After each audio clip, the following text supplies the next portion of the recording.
What's up, Professor Henton? This is Fight Club 2K3.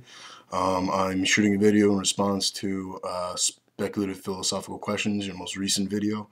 I agree with you in a lot of places, and but I still have a lot of questions, and maybe you can address them if you get a chance.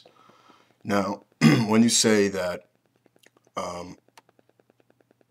one cannot be in touch with reality and say that consciousness could have not been, I agree with that, because consciousness is, and it did emerge. The whatever you want to call it, the process, the possibilities, whatever happened, consciousness did emerge. So one cannot say in consciousness could have not been. That's just a reductio ad absurdum. However, I'm wondering if it was necessary for survival,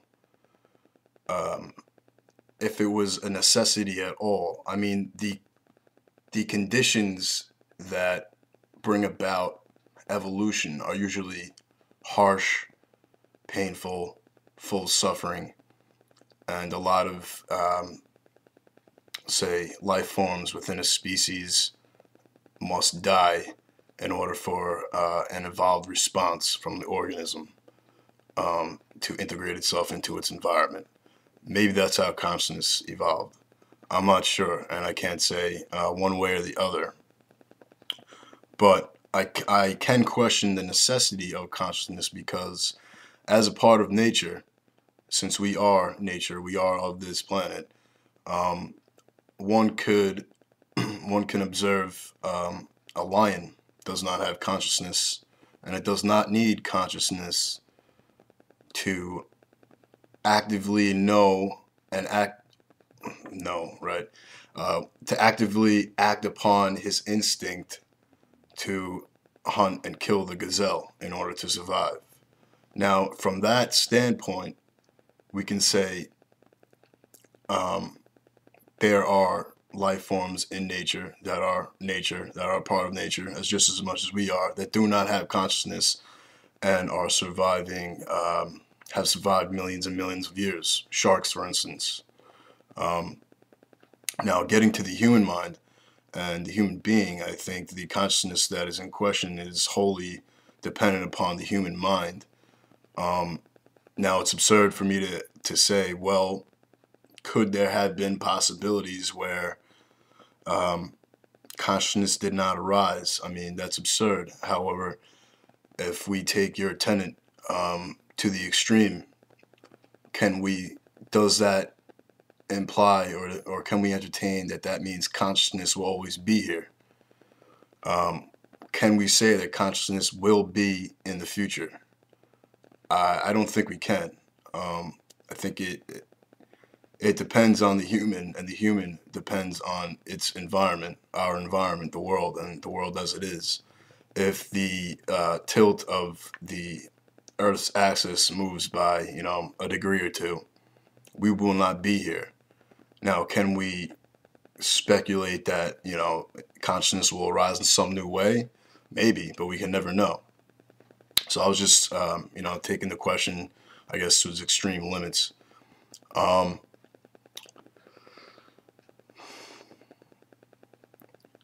As far as the human being, and this is also something I've pondered, is that I think we're all aware of, as individuals, at least in the West, of these transitions of consciousness that we go through.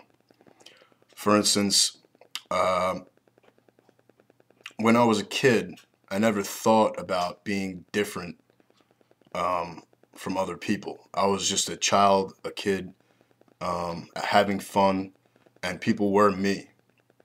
It wasn't until my early to mid-teens where I started to feel that no, I'm not that person. I'm an individual. And I took on the wholly egotistical, I guess, form of consciousness. And that creates a lot of problems. the problem of the other is there. Sartre's problem of the other. Um, um, when one takes that position, it usually is accompanied by, well, the world is chaotic, and I must force my will upon things in order for things to happen in my favor. Then we get to, and this is just my experience, but I think it holds with a lot of people. Then we get to early 20s, late 20s. I'm 24 now, and now I feel as though that was wrong. I feel that was an immature thought, but I feel it was necessary to get to where I am now, which is I view myself as coming out of the earth, as Alan Watts says, peopling. The earth is peopled, and I am you and you are me, and I believe that there is a certain extent to which one can say, if I am present of my being and my awareness, the universe seems to, again, I hesitate to say cooperate, but the universe seems to have a cooperation. Things tend to work out when one is planted and grounded in his consciousness in the here and now. And to say that the earth, the universe is not wholly deterministic, yet it is not wholly chaotic. We arrive somewhere in the boundaries of what the Chinese would call Taoism, or what the Japanese would call Zen Buddhism, and I think that I think that that's almost the closest way to describe this process of unfolding of the universe as one can get in language. I think Heraclitus was very close. I think Lao Tzu was very close, and I think Nietzsche was very, very close also. And all these philosophers, if you like to call them, were anti-systematic, anti-systematizers.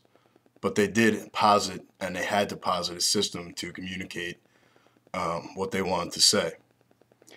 So what I'm wondering is, could the human life and the transitions of consciousness that one goes through, could that be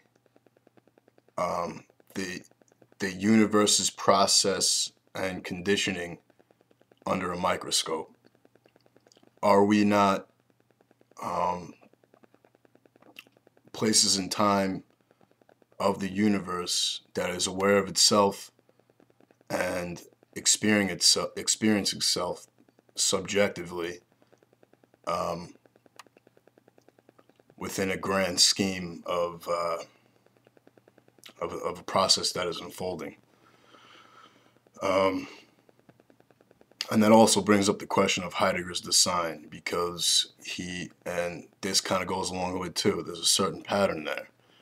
Design always must return back to the we. Being and design must always return back to they.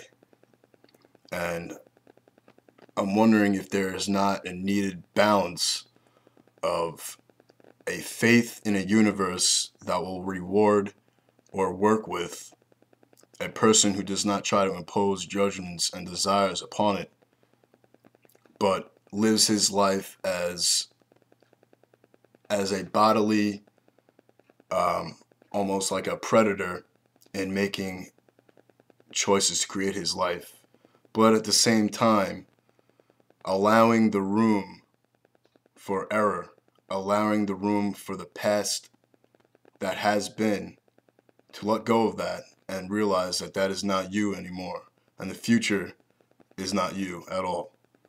These are just concepts within time. Not that they're not important, but they are. But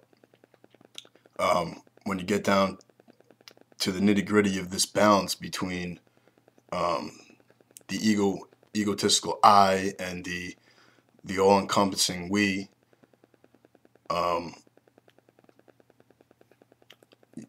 there's something to be said, or maybe thought upon or created, that will allow a certain how do I say it, Tao of a predator. It's saying, I want to create myself. I want to be in this reality, but create my own reality, um, my own values, my own outlook, while at the same time knowing that and having faith in the universe. If I do things that are essential to my being, essential to my becoming, more humane, more respectable human being, a more profound human being, that the universe will not put the wind behind my back, so to speak. Um, I don't know if that's a little too complicated. I haven't thought it all out yet. I just kind of shot the video. I haven't heard any philosophy about this yet. Nature loves courage. That's all I can say. Uh, Maybe I'll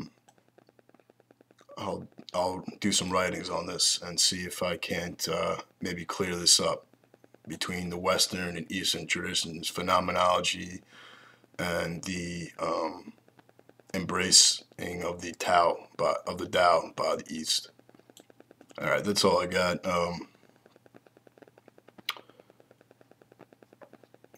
See you on the front lines.